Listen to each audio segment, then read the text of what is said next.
हमारी एक्सप्लोरर्स की कहानी बहुत बहुत पहले शुरू हुई थी। शुरू के इंसान कोई ग्लोरी नहीं ढूंढ रहे थे, वो तो खुद लाइफ की तलाश में थे। वो अफ्रीका से निकले, जो उनका एंसेस्ट्रल घर था। ये एक बहुत बड़ा स्लो माइग्रेशन था। बदलते क्लाइमेट और नए रिसोर्सेज की जरूरत ने उन्हें अननोन में कदम रखने पर मजबूर किया। ये थे सबसे पहले एक्सप्लोरर्स। उनके सामने खतरों से भरी दुनिया थी, लेकिन उन्हें अपॉर्चुनिटीज से भरी दुनिया भी मिली। उनका सर्वाइवल उनकी हिम्मत और नई जगहों पर अडेप्ट करने की एबिलिटी पर डिपेंड करता था। ये एक्सप्लोरेशन अपने सबसे प्योर, सबसे जरूरी फॉर्म में था, एक बेसिक इंस्टिंक्ट। ये शुरुआती जर्नी सिर्फ सर्वाइवल के बारे में थी। इमेजिन करो किसी ऐसे फॉरेस्ट में कदम रखना जो तुमने कभी नहीं देखा हो, या पहली बार कोई माउंटेन रेंज पार करना। हर दिन एक नई डिस्कवरी थी। उन्होंने सीखा कि कौन से प्लांट्स खाने के लिए सेफ हैं, उन्हें पानी के नए सोर्सेज मिले। उन्होंने सीखा कि अलग अलग एनवायरनमेंट्स में शेल्टर कैसे बनाया जाए। वो अपनी दुनिया का मैप बना रहे थे, पेन और पेपर से नहीं, बल्कि अपने कदमों और अपने एक्सपीरियंसेस से। ये प्रैक्टिकल नॉलेज पीढ़ी दर पीढ़ी आगे बढ़ता गया। ये ह्यूमन सोसाइटी की नींव थी जो कॉन्टिनेंट्स में फैल गई। ये प्लैनेट अर्थ पर हमारी स्पीशीज के इनक्रेडिबल एडवेंचर की शुरुआत थी। इन पहले लोगों की हिम्मत बहुत ज्यादा थी। उनके पास मैप्स नहीं थे, उनके पास कंपासेस नहीं थे, उनके पास सिर्फ उनकी सूझबूझ, उनके सेंसेस और एक दूसरे का साथ था। उन्हें प्रेडेटर्स, खराब मौसम और आगे क्या होगा इसकी कांस्टेंट अनसर्टेनिटी का सामना करना पड़ा। फिर भी वो आगे बढ़ते रहे। ये हमें ह्यूमन स्पिरिट के अंदर कुछ गहरा दिखाता है। ये एक पावरफुल क्यूरियोसिटी है। ये अगली पहाड़ी के पार, अगली नदी के उस पार क्या है, ये देखने की ड्राइव है। एक्सप्लोर करने की, अपने सराउंडिंग्स को समझने की ये इनेट इच्छा हमारे वजूद का एक फंडामेंटल हिस्सा है। इसने शुरू से ही हमारी हिस्ट्री को शेप किया है। Gap 2S। ये एंशिएंट माइग्रेशंस सिर्फ रैंडम भटकना नहीं था। ये पर्पसफुल मूवमेंट्स थे जिन्होंने धीरे धीरे हमारे प्लैनेट को आबाद किया। अफ्रीका के मैदानों से ह्यूमंस एशिया, यूरोप, ऑस्ट्रेलिया और अमेरिकस तक पहुंचे। हर जर्नी ह्यूमन हिस्ट्री की बड़ी कहानी में एक धागे की तरह थी। इन शुरुआती एक्सप्लोरर्स ने आने वाली सभी सिविलाइजेशंस के लिए ग्राउंडवर्क तैयार किया। वो पायोनियर्स थे जिन्होंने साबित किया कि ह्यूमैनिटी अर्थ पर लगभग किसी भी एनवायरनमेंट में अडैप्ट और थ्राइव कर सकती है। उनकी लेगेसी वो दुनिया है जिसमें हम आज रहते हैं। एक ऐसी दुनिया जो उन पहले ब्रेव कदमों से जुड़ी हुई है, जो विशाल अननोन में रखे गए थे, हमारे एंड्यूरिंग स्पिरिट का सबूत। जैसे जैसे सोसाइटीज बढ़ी, एक्सप्लोरेशन बदल गया। अब यह सिर्फ इमीडिएट सर्वाइवल के बारे में नहीं था। एंशिएंट सिविलाइजेशंस ने ट्रेड, नॉलेज और एक्सपेंशन के लिए एक्सप्लोर करना शुरू कर दिया। इजिप्शियंस ने नाइल और रेड सी में सेलिंग की। फिनिशियंस मेडिटेरेनियन के मास्टर सेलर्स थे। ग्रीक्स ने अपनी जानी पहचानी दुनिया का मैप बनाया और उसके शेप के बारे में सोचा। इन शुरुआती एक्सप्लोरर्स ने अपनी डिस्कवरीज के ज्यादा फॉर्मल रिकॉर्ड्स बनाने शुरू किए। उन्होंने मैप्स बनाए, अकाउंट्स लिखे और दूर देशों की कहानियां शेयर की। दूसरी कल्चर्स से जुड़ने और नए रिसोर्सेज खोजने की इच्छा ने इन एक्सपीडिशंस को फ्यूल किया। दुनिया धीरे धीरे एक ज्यादा कनेक्टेड जगह बन रही थी। सदियों बाद मार्को पोलो जैसे लोगों ने इनक्रेडिबल जर्नीज की।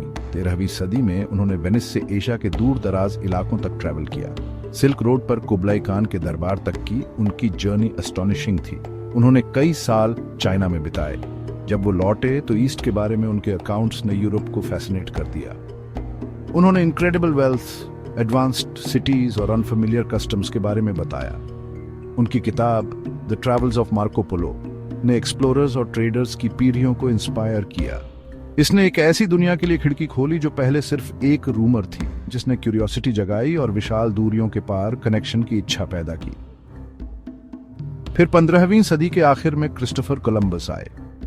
उन्होंने अटलांटिक ओशन में पश्चिम की ओर सेलिंग की।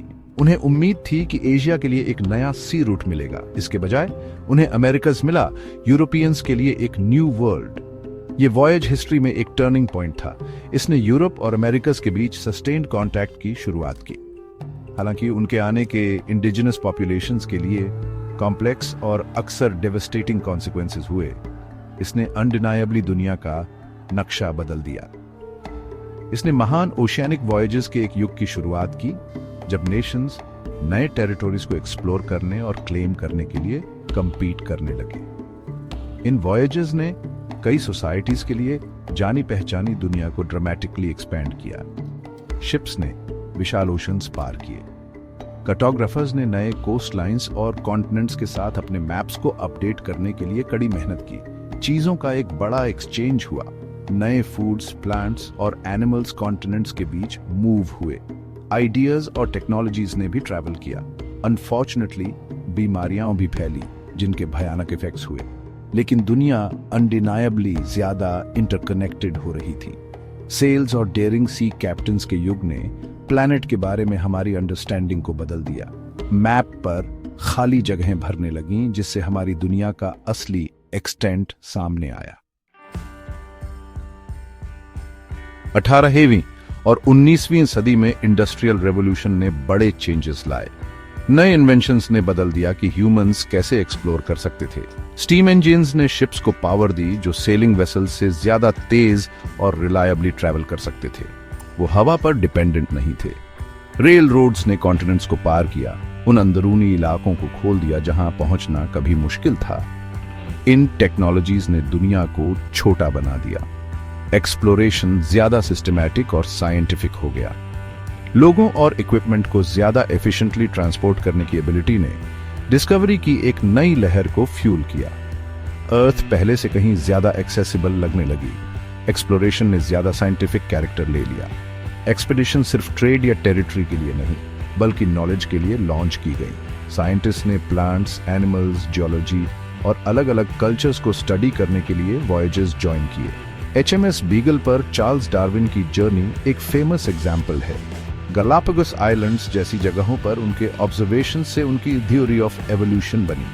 इसने अर्थ पर लाइफ के बारे में हमारी अंडरस्टैंडिंग को बदल दिया।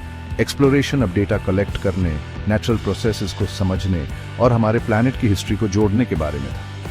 नॉलेज की तलाश अननोन में जाने के लिए एक पावरफुल ड्राइवर बन गई। 19वीं सदी के आखिर और 20वीं सदी की शुरुआत में अर्थ के पोल्स के लिए ड्रामेटिक क्वेस्ट देखी गई। नॉर्थ और साउथ पोल्स तक पहुंचना कई नेशंस के एक्सप्लोरर्स के लिए एक बड़ा गोल बन गया। ये अर्थ पर कुछ सबसे हार्शेस्ट एनवायरनमेंट्स थे।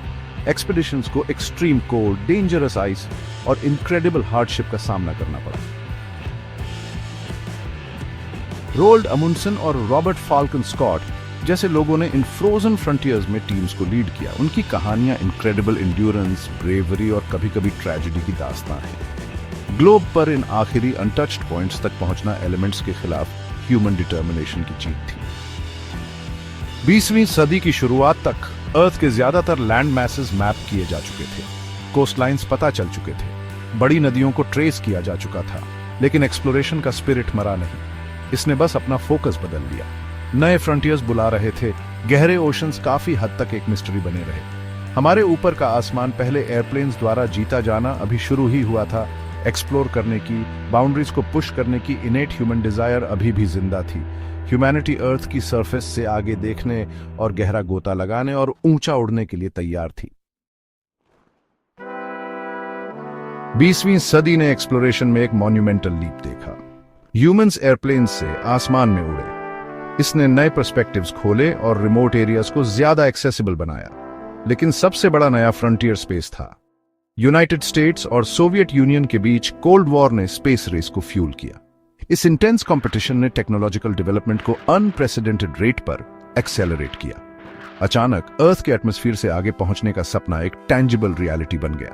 ह्यूमैनिटी डिस्कवरी के एक नए युग की दहलीज पर खड़ी थी, एक नए पर्पस के साथ सितारों की ओर देख रही थी। 1961 में यूरी गागारिन, एक सोवियत कॉस्मोनॉट, स्पेस में जाने वाले पहले ह्यूमन बने। उन्होंने अर्थ का ऑर्बिट किया। यह पूरी ह्यूमन काइंड के लिए एक प्रोफाउंड मोमेंट था। इसने दिखाया कि हम अपने प्लैनेट से बंधे नहीं हैं।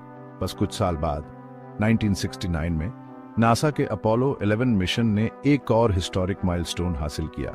नील आर्मस्ट्रॉन्ग और बज ऑल्ड्रिन मून पर चलने वाले पहले ह्यूमंस बने। आर्मस्ट्रॉन्ग के famous words that's one small step for a man, one giant leap for mankind पूरी दुनिया में गूंजे। ह्यूमैनिटी ने एक और सेलेस्टियल बॉडी को छुआ था। यूनिवर्स थोड़ा और करीब लगने लगा। Gap to S. स्पेस का हमारा एक्सप्लोरेशन आज भी जारी है। हम अपने सोलर सिस्टम में दूर के प्लैनेट्स और मून्स को एक्सप्लोर करने के लिए रोबोटिक प्रोब्स भेजते हैं। हबल स्पेस टेलीस्कोप और अब जेम्स वेब स्पेस टेलीस्कोप ने हमें यूनिवर्स के ब्रेथ टेकिंग व्यूज दिए हैं। वो हमें दूर की गैलेक्सीज और सितारों का जन्म दिखाते हैं। इंटरनेशनल स्पेस स्टेशन स्पेस में इंटरनेशनल कोऑपरेशन का सबूत है। अलग अलग देशों के एस्ट्रोनॉट्स एक साथ रहते और काम करते हैं, ऐसी रिसर्च करते हैं जिससे अर्थ पर हम सभी को फायदा होता है।